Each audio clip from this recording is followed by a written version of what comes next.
Welcome to Stuck Time to Improv. I'm Mary Scott with Business Riff, and I want startups to be wildly successful. Today, we're talking to Meridith Grundei about investors and how to pitch to them. Thanks for coming, Meredith. Thanks for having me. I'm excited for this conversation.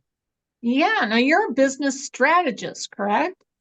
Well, I'm a public speaking coach and I help people, mostly those who are in the tech industry, really figure out how to prepare and practice and present compelling presentations and pitches so that customers understand what it is that they are doing and creating Okay. in the world. Yeah. So let's talk a little bit about the investor as an audience member. What should startups know?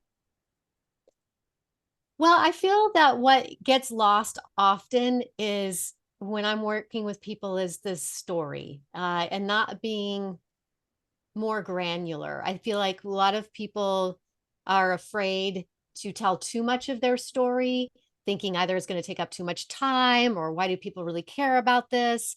And it's not about, coming up with an epic story. It's about really allowing yourself to share some of those details so that you can draw your audience in so they can really uh, see themselves in the storytelling. So that the biggest thing I would say when people are looking for funding is not spending a little enough time finessing their why and their story.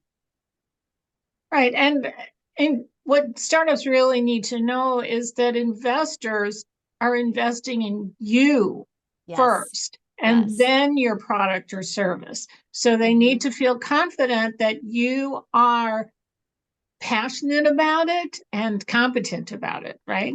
Yeah, it definitely, you're building that trust with them. And oftentimes people will spend way too much time on the details. They'll waste too much time on the architecture or the design or the product and not enough time on building that empathy piece and really showing who they are as a person. Sure. And it's that empathy piece to get investors to know, like, and trust you as a Yeah. founder. But it's Yes. also about understanding what the problem is with your customers to make sure that the investor knows that the customer is going to feel like what problem you're solving, the way you're solving their problem is really going to work, right? Exactly. Exactly. I always say to people, that the first thing your audience is thinking, and oftentimes they'll know who you are, but they're asking the question, who is this person? Why should I care? And how are they going to solve my problem? And I always invite people to think about how can you hook people by telling them how you're going to solve their problem first, right? Yeah. And then you can talk to them a little bit about who you are for the credibility piece and then build from there with a very clear call to action. This is what I need from you. This is where we're hoping to go, and so forth. Okay, so how do we come up with a compelling statement that gets your audience to lean in rather than sitting back?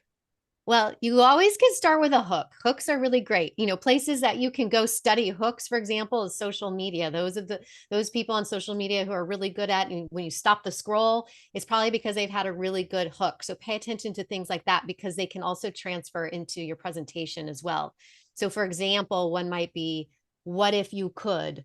Or imagine that you lived in a world where, right? So it's finding those hooks, or it could be a really great story that you start with. Oftentimes people will start immediately with who they are and where they're at in the process. We don't really care about any of that stuff.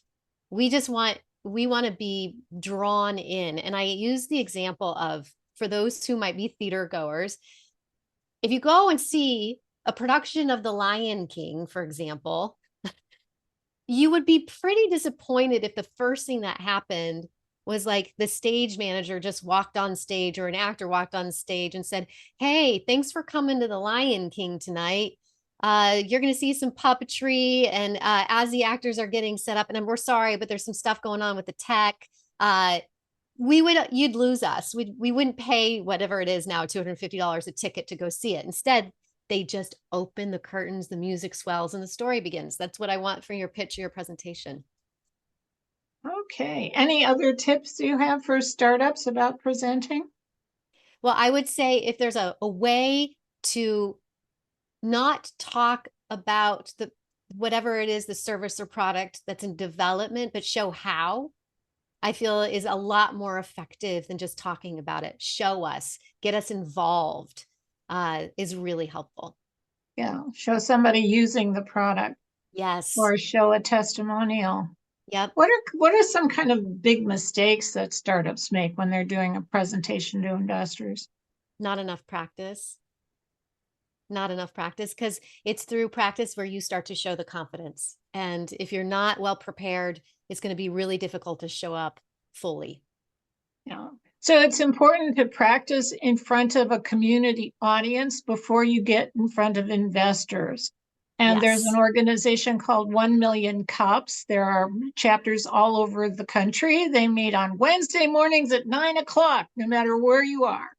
Find those 1 Million Yeah. Cups and do your pitch practice. It's free. You get 7 minutes to pitch and 20 minutes of Q&A. That's brilliant. And I would say yes and to that. But, any chance you get to pitch practice, you can even ask people, hey, can I practice on you? And a lot of people are comfortable with you and want you to succeed, so they will say, sure. Well, and I think you just hit it. Yeah, I think you just hit on something too, which is that your investor wants you, that investor wants you to succeed, right? Your audience wants you to succeed. Yes, practice as much as possible. I would say find as many people as you can to practice in front of, and not just do it in front of like your family pet or the mirror, because there is something, and the reason why we're saying it's so important to practice in front of an audience of humans is because there's so much you learn about what's working and what's not when it's actual humans. Right. And do you think it's important to be able to say what it is you do for whom and why it's different in one sentence? Yeah, I mean conciseness in that. Yes. Yeah. Yeah. Agreed. Okay. Any parting thoughts, Meredith? Well, I would say one parting thought is that you are doing what you're doing because I'm hoping you're passionate about what you do. So when you do get the opportunity to present and pitch, to make sure that you're allowing yourself to show that passion and that spark that you have for this thing that you've created. So don't shy away from that in the name of professionalism. Really show up as your true self and show that passion. Thank you so much, Meredith Grundei. And I'm Mary Scott with Business Riff. I want startups to be wildly successful. And one of the best things you can do is book a synergy call with me at businessriff.com. And join us again next time for Stuck, Time to Improv.